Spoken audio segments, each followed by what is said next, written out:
young back cut down the defensive end, but there's a beautiful banana. There's 3 quarterbacks in this football team. Whichever one starts. Whichever ones don't, we'll back them up. Period. Cut and dry. Next. Are you not entertained? Is this not why you are here? Yeah, well, you know, that's just like your opinion, man. Welcome to the TW Podcast. This week's episode, I'm going to talk with my older brother, Joe. I was down in Escanaba this last weekend. Got a chance to sit down with my brother, as long with many of other things we did. But we get into it in the podcast today. That was shot on Sunday night. So get ready for that. You guys get a chance out there to meet my brother. We swap some stories, good laugh. As well as later on today, we'll have the Netflix movie of the week, as well as 3 and Out as always. So let's just jump right in the podcast. All right, we're here at the Joe Wiltsius Garage. We got my big brother here today, Joe. Joe, welcome to the TW Podcast. Thanks, brother. Hello, everybody. My name's Joe. As Trev told you. Right now, we're sitting here in the garage of the Wiltsius Homestead here in Escanaba, on location. First time for the TW Podcast, Joe. Be excited. What's been going on? What's going on in life, man? I don't know. Recently, my whole yard flooded out. The only thing that was sticking up out of the water was my septic mound. Hasn't been going that great. Well, you got a brand new truck, though, Joe. I did get a brand new truck. That was before all this water problem started. Well, why don't you tell the people out there, all the listeners that I do have, you know, probably the 13, 14 people out there who listen, but... Oh, I thought you had 31 when I checked last. There could be. Who knows? But tell them what kind of truck you got out there, Joe. Well, I just recently bought a 2017 Chevy Silverado. It's blue. It's cool. I think he's underselling his truck. It's a pretty badass unit he's got out there. It's the first time I ever bought anything newer. What's funny is it's definitely the nicest vehicle he's ever bought for himself. Joe's probably had, I would say, at least 15 different vehicles. Yeah, somewhere in there. You know, and some of those beaters. I mean, I sold Joe a vehicle before that we bought from a mutual friend, and Mike Nolde, one day if you're ever listening, we're still pissed off about you shoveling off that Blazer to the Wiltsius family. Did I ever tell you the story about what happened to that thing? The ending, the demise? Yep, the demise. I don't know if you've told me the full story of the demise of the old Blazer. Well, it was when I was heading back home from college, and right across the highway there, it smoke screened the entire highway, and I thought it was in like a big rig, like whatever they do, roll coal or whatever you call it. Right. Then I realized it was coming from my vehicle, so I pulled over and there was an oil streak all the way back. Well, nothing worked on it. The heat smelled like rats were dead in there. Yeah, the heat. I remember I bought it in the winter, and I got hoodwinked that, yeah, the heat works, and then when I test drove it, it didn't work. He said, oh, it'll kick on eventually. It was about, the day I sold it, probably about 8 months later to you, and that heat never worked.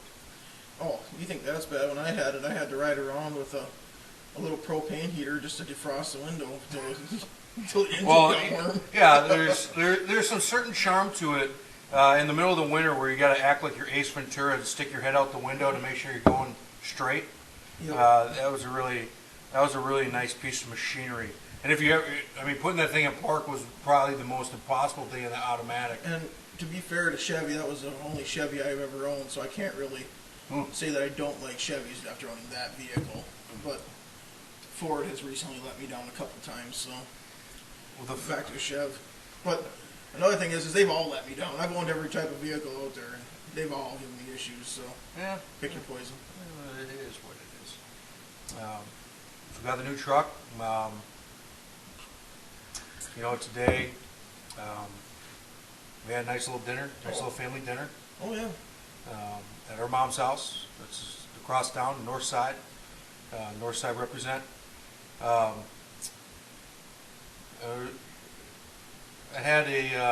had a moment with my nephew Henry today. I went to use the bathroom, and Taking number 2 is what he's trying to tell you. I went to use the restroom. You know what? He's not doing a good enough job at this. My brother had to take crap, so he went to my mom's bathroom, and my son followed him over there. My son came back screaming because he thought he heard a monster in the bathroom.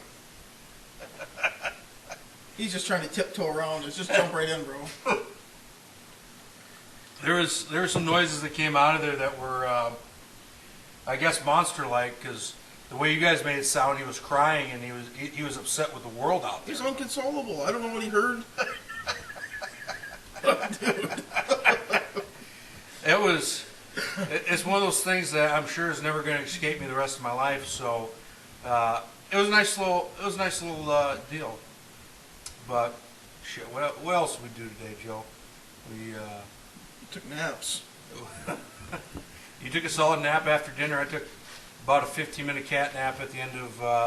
Watched the movie today. We watched The Hunt, which I was actually really excited about. I mean, the the trailer of that movie made it seem like I was about to watch The Most Dangerous Game, and we were about to watch people get hunted, and it was going to be really cool, and kind of let down a little bit. I mean, just a basic synopsis. It's a bunch of rich people that are hunting what they believe to be deplorables, and I watched. I felt lacked. Like I felt like something was lacking. I just the movie I really thought was going to be something cool. Like I thought it would be, maybe a group of people that are getting hunted, and like most of the movie wasn't about getting hunted for the most part. Like it happened really quickly. Yeah, like within the first 4 minutes. Well, not 4 minutes of the movie, but first 5 minutes of when they actually find out that they're getting hunted. Like half the people in the movie already died. Dude, spoiler alert. Well, spoilers out there, people. We're talking about The Hunt. So, I mean, that was... And they kind of like shoot it. It was a weird movie. I wasn't completely sold on it, and usually when me and you watch a movie, we're pretty spot on and feel the same way about movies. True. And this one we just weren't too juiced up about. I mean, there was a point in which, as we kind of got into this, that I took a nap today. About the last, at least 5 minutes of that movie, I don't even know what happened. I had to ask you what happened because I just decided to take a little quick, cat nap. Is par for course for you. But it was, 2 o'clock in the afternoon. I thought I had it, Yeah, it wasn't my favorite. I mean, it was a great premise, but I feel like there's things that could have been done to make it more enjoyable for sure. Well, there's no doubt about that. I mean, I just thought there was going to be more about it. I mean, it was an hour and a half long. Yeah. And it was a quick watch. So well, the thing is we've read the book. Like, back in the day, we The Most Dangerous Game. The Most Dangerous Game, which I'm not saying that's what the video is about, but that's what they took it off of. And that book was awesome. Yeah. But the hunters in that book didn't just sabotage everybody right at the start. They enjoyed the hunt. Like, you were expecting to see hunt. Instead, it was just a bunch of billionaires hunting people because they didn't agree with what they agreed with, and they didn't know what the hell they were doing. It was just like they set out a bait pile and tried to shoot people. Yeah. I mean, I don't know. That was about spot on. But I would on the 10-point scale, I'd give it a 3.5, 4. It's more of like they did a lot of dark comedy in it, so like there was some fun, they had some moments where there might be a murder, and then like there's something that somebody says that makes it kind of funny. The chick in that movie was really badass. She didn't really have any background about being a badass, but they made her a real big badass in the movie. Well, that's what you missed when you fell asleep, because you come to find out that she in fact served in the armed forces. Ah. She served in Afghanistan. But yeah, well, that makes a lot more sense. But they didn't reveal that until almost the end of the movie, so Yeah, because she was. Like, I don't even feel guilty right now about ruining the movie because I feel like I'm helping people. Yeah, I'm not going to put my stamp of approval on this movie. It was almost one that you could watch if you're really bored, and if you're not, you can find a better movie. Like Twister right now is on Netflix. That's a way better movie to watch. Oh, Twister. But, so what else you been up to, Joe? You get any fishing done or what? I've done a little fishing up here. What you catching? Walleyes. My heart lies with bass fishing. I got a nice bass the other day. But 21 inches. There's absolutely zero people in the world that like eating bass. That's not true. There was a guy I told a friend of mine that he said lake here, he caught small, tastes just like perch. And I laughed about it because I was like, apparently he's never caught perch. And what's even more funny about that is, did you know, like, certain parts of the country they consider perch junk fish, and up here it's like Gold. $18.99 a pound. Yeah, perch. Minnesota, a lot of times I heard that they consider them rough fish. But here you'll pay $19 a pound all day. What walleye you been catching? How many walleye you been catching? I didn't get a whole lot before the boat took a shit, but I went one night and I caught a few up in the river, and it was a good time. It's Grandpa's boat, and it's kind of, I don't know, it's kind of like taking me back, just being in the boat and not with all the electronics or nothing, just kind of trolling along, hoping for a bite. Did you fix the leak and then it started leaking again, or what happened? It's in the motor. It's the motor unit. The oil is leaking out of it. It's probably a 1971 rig there, Joe. That's impressive. In fact, if you look up there at the registration, it does in fact say it's a 1971 Starcraft. Oh, it's an 81. Boat's an 80. The motor's an 81. Oh, she might need. I already ordered the parts. Don't worry about that. Already ordered the parts, going to keep her alive. That's right. We got to get back out there. Oh. But yeah, I didn't get a whole lot of fishing in. In the spring, we did a lot of perch fishing. Did really good. And we had a big perch fry at camp. That was fun. Well, we're sitting here and it's June. November is a few months away. Are you expecting to actually get yourself a buck this year? Man, I am the buckless youper as of late. If I don't shoot a deer this year, it's been 9 years since I shot a buck. Yeah, all the antlers you see hanging in the back, those are all fakes and fraudulence. Joe hasn't actually bagged a buck. Those are mine. That's a lie. I just don't let people know that I got them. That's a lie. I used to get bucks all the time. I don't know what's happened. Maybe I started getting too choosy. And just bad luck. I did miss my first deer last year with the rifle. Well, where you're camping right now, you guys ain't far apart either. It's not. That doesn't so much matter. It's just, I've had opportunities. I've let some go, but I've also missed them. Which, I can make excuses all day, but you know what they say about excuses. You like buttholes? Everybody's got one? That's a fact. So, all right. But yeah, I'm getting pretty jacked up. I bought a few new cameras. I'll be running 10 this year out in the woods. 10?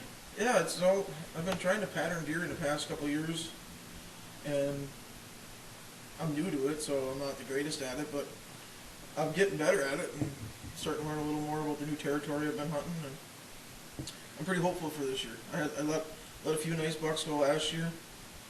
You're in a new spot coming up now, or what? Well, I'm hunting at my father-in-law's, and he doesn't want me taking anything small, so I've let quite a few. Right at the house there, not at the camp anymore? Right at the house, yeah. Oh, wow. Oh, no, I hunt at the camp, too, for rifle, but... Oh, for bow? Yeah, for bow season, which is my favorite. How many deer have you gotten with the bow? I probably 4 or 5. Now, I've never bow hunted. I rifle hunted with you for maybe a handful of times in my life. So I understand rifle hunting. Bow hunting. How exactly is that? Like, I know you got to stand and everything. Do you always go on the stand? I do. I mean, it's so much better because the deer, they're within 20 yards of you.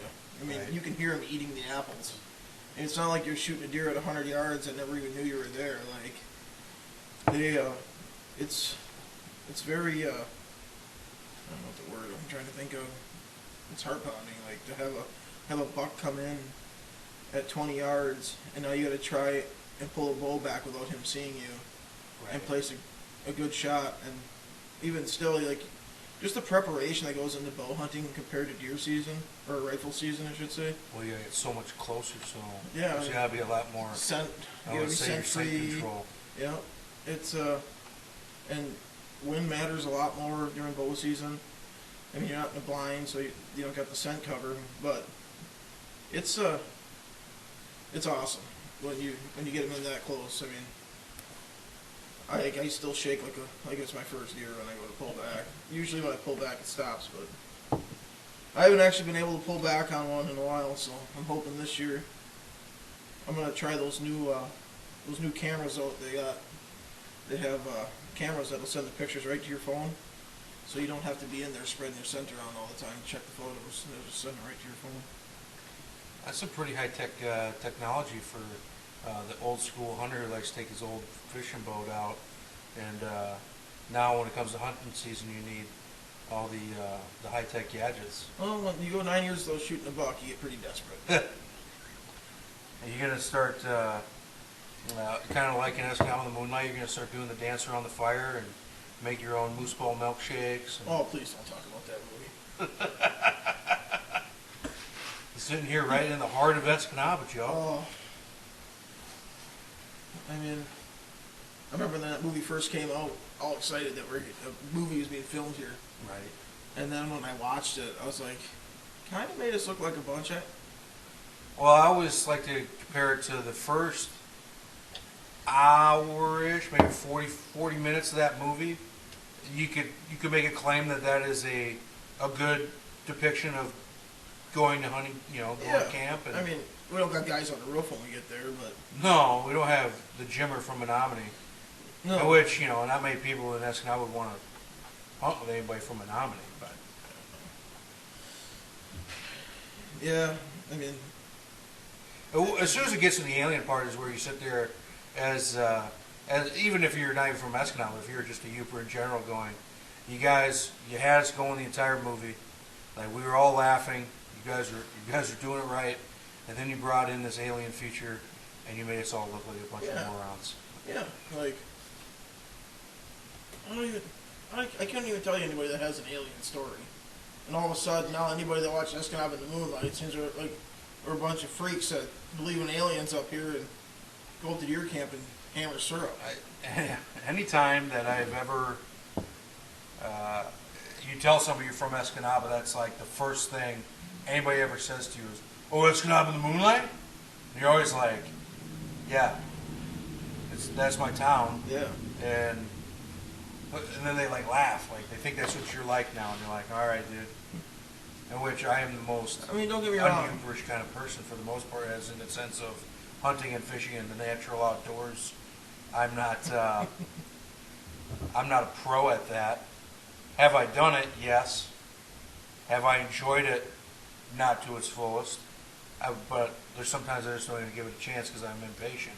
Yeah, it takes patience, and I mean, well, you went out there one time with us and skeet shot, no shot everybody there, everybody that was grabbed my shotgun and just decimated the entire group.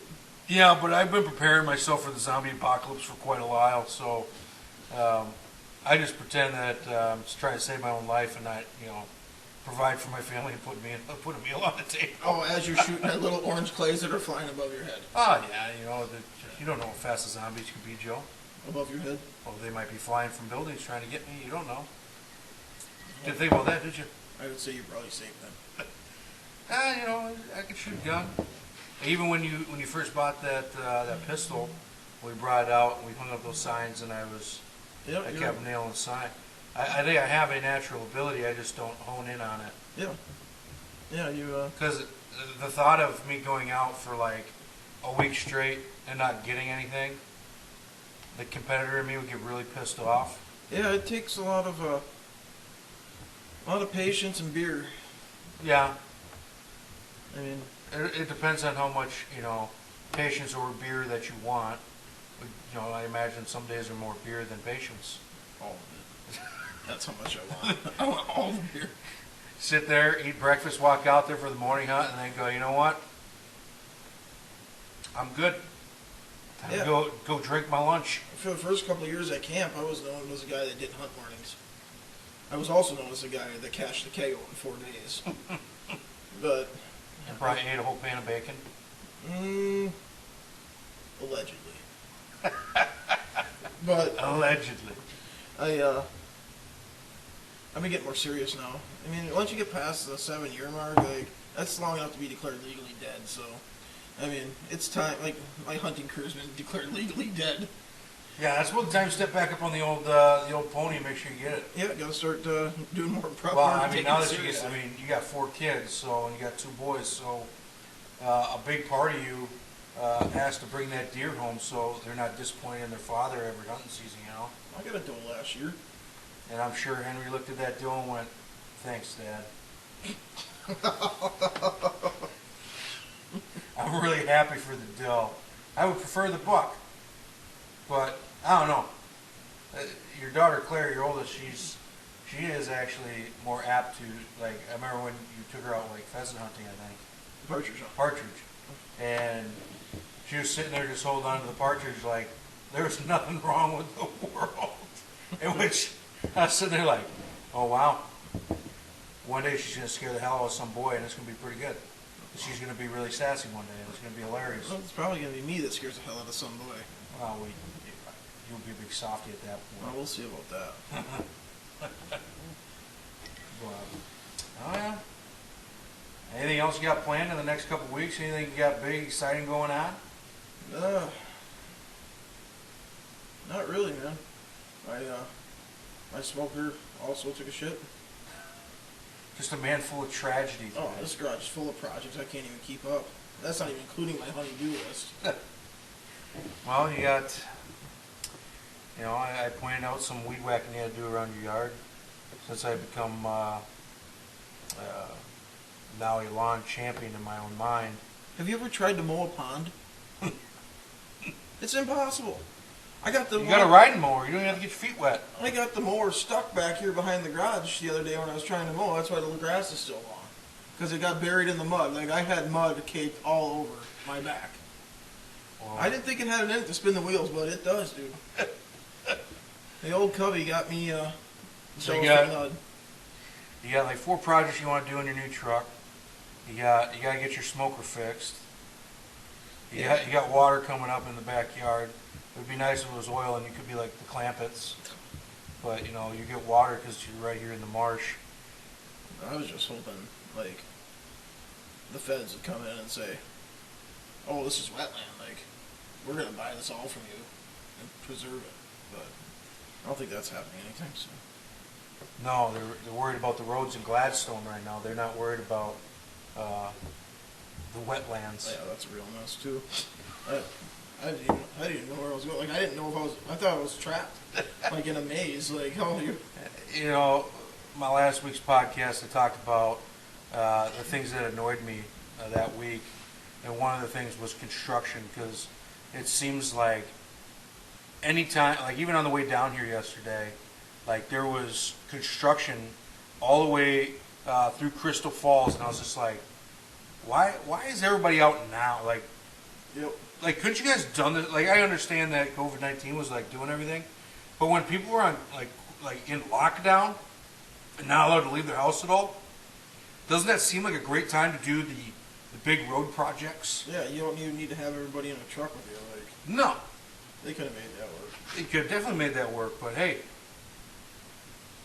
Oh, who no, wants to do that? I'm just a problem solver. I'm a football coach. I don't know what the hell I talk about half the time, but I just make up my own things that drive me nuts. And You know what annoys me?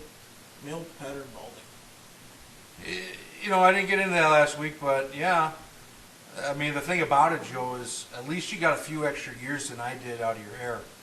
Yeah, I'm getting ready to take it down to a 1, but I'm not quite ready to make that jump yet.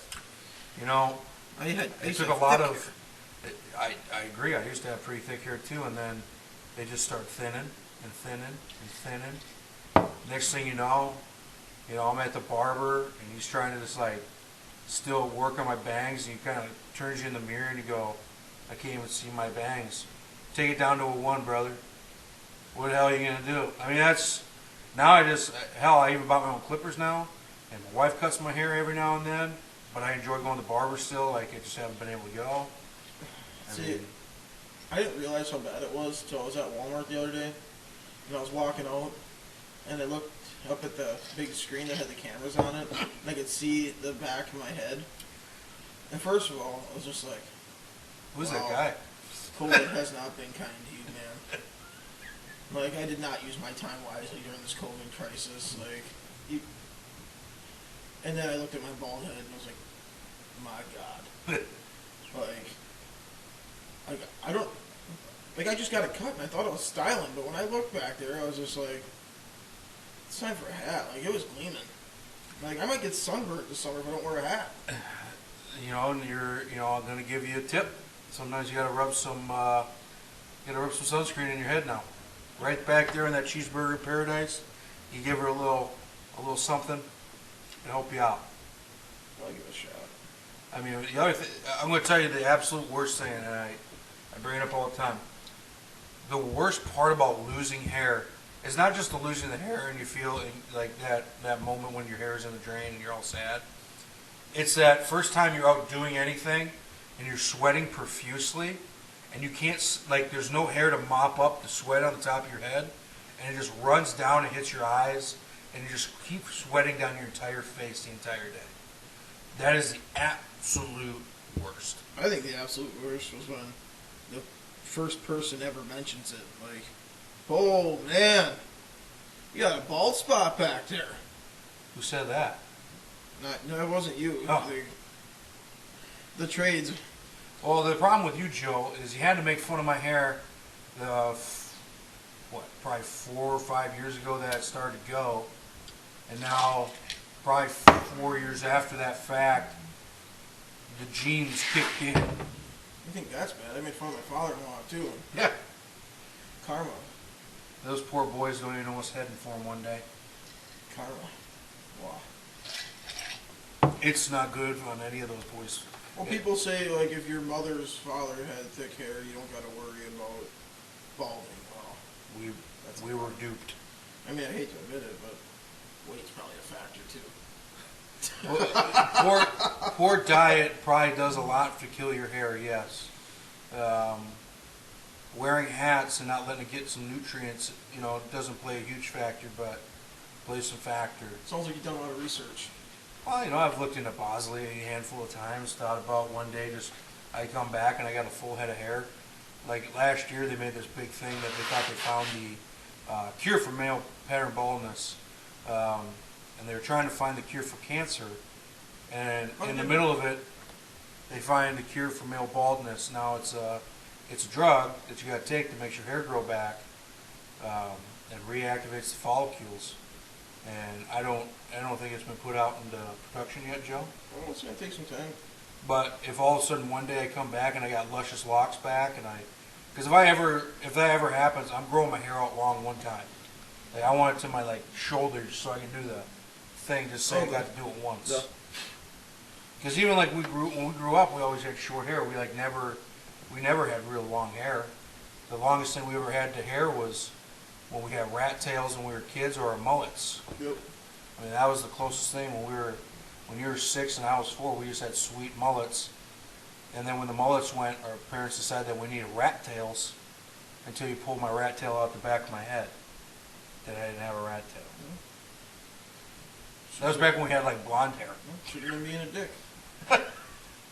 Oh, hey man, I was 4 years old. It's about everything that happened to me and you is about to happen to you, and you get to watch it now. But all right, man. It was it was good having you on the show this week, and hopefully we can do it again sometime next time I'm down. And, Absolutely. and maybe I'll be more prepared with more content next time. Well, you know, it's always getting the first one on your way, and then you just don't care anymore. You don't care if you sound dumb or say something anymore. You say, oh, whatever. I want to be who I am. I don't care what other people think. So it gets easier. All right, so that was the interview with my brother Joe. It was a good time. I think he really enjoyed himself. That he wants to do it again, so we'll get down to that probably down the line. I don't know when the next closest time me and him will be together, but I'm sure it'll be down the line here. So, but let's get in the Netflix movie of the week. All right, this week I chose a movie I haven't seen in a while called Bad News Bears. All right, Bad News Bears has Billy Bob Thornton in it, playing the typical Billy Bob Thornton role. All right, basically just a jerk of a human being and his interaction with children.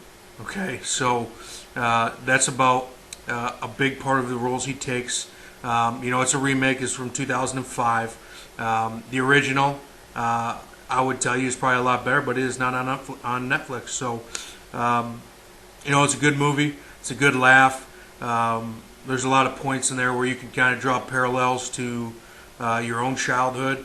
A lot of the, I didn't have a coach like, Buttermaker, like in the show.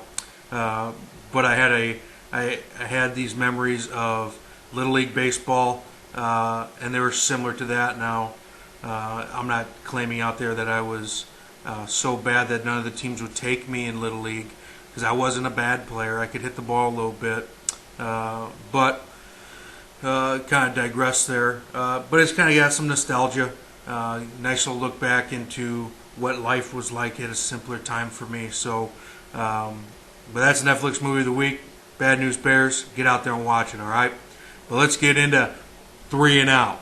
Okay. First down. As you guys can probably tell, there's a little bit different scenery. This is the TW podcast has got kind of put on the road as of recently.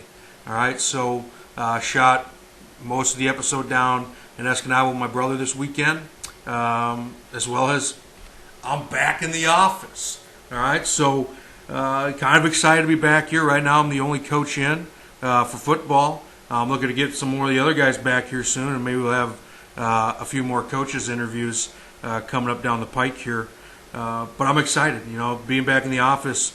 When you're working from home, it's not a bad deal. But the distractions of working at home can get to you. So I'm really excited to be back in the office. I've got a lot accomplished here in the last couple of days. But I'm back. All right. Second down. I went down to McAfee Field today. All right. This last week, we had the I don't remember the company exactly. But basically, the people who installed our turf came to give it a few facelifts. All right, so we got everything. Any little rip or tear on the turf that was been bothering me last year got fixed. So that was great, and they also swept the whole field and made look like $1 million. It almost looks like a whole brand new field out there. It looks beautiful. A little bit of me was. It was a hot day, so it's 80 degrees out there today. Went on the field, and it felt like it was 95. Instantly started sweating. But it's beautiful out there, and I'm excited to get there in August, get the guys out there, start practicing, and get ready for that 2020 season. So got me excited. Got me really excited. All right, third down. All right, this week, last week, a little bit this week, I've had some young coaches reach out to me. Basically to ask some kind of career advice or my, kind of how I got to where I am today. Because relatively, I'm pretty young. I'm 31. I turned 32 here in August. But, a lot of these guys, they want to know, how I got to where I am. And, advice that I have for them. And it's one of those things that I believe fully in this profession is you got to give back. And you got to teach young coaches. I always say young coaches like I'm an old, veteran out there. But you gotta get these guys. You gotta help progress them along. It's it's not a profession for everybody. I got a lot of opinions on it. I'm sure you guys will hear more as we go along the podcast in the coming weeks. But I just want to kind of put an olive branch out there for any young coaches. Don't be shy to reach out to me. You guys can email me at any time, message me on Twitter, whatever it is. Reach out to me. Let's have a conversation. The biggest thing about coaches and coaches relationships is just building them. All right, have a relationship. It's not like we're going to talk every single day from here on out or anything like that. But let's put out that olive branch, man. Let's have a conversation. Let's talk ball. Any questions you have, bring them to me. I have no problem answering any questions fully and honestly how things are. So any of you guys out there, even if not just young coaches, any coaches out there who want to talk, don't be shy. Shoot me an email, which can be you can get it. It's pretty simple here. Okay, my email is rather simple. It's travis.wiltsius@finlandia.edu. So if you have a problem spelling my last name, it should probably be just about on everywhere that you look at this podcast, so it shouldn't be too difficult. As well as you can reach out to me on Twitter, which is @twiltsius52. And you guys can reach out to me, follow me on there, send me a message, and I'll talk to you guys at any point in time. So, but that's this week's podcast.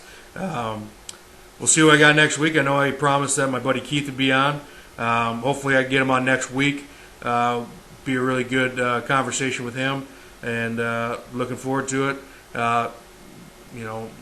A little bit about this weekend up here is going to be a little rainy, which is going to cut into my grass cutting lawn care time, which is kind of disappointing. But I hope everybody out there has a great weekend, and we'll see you guys next week. Have a good one.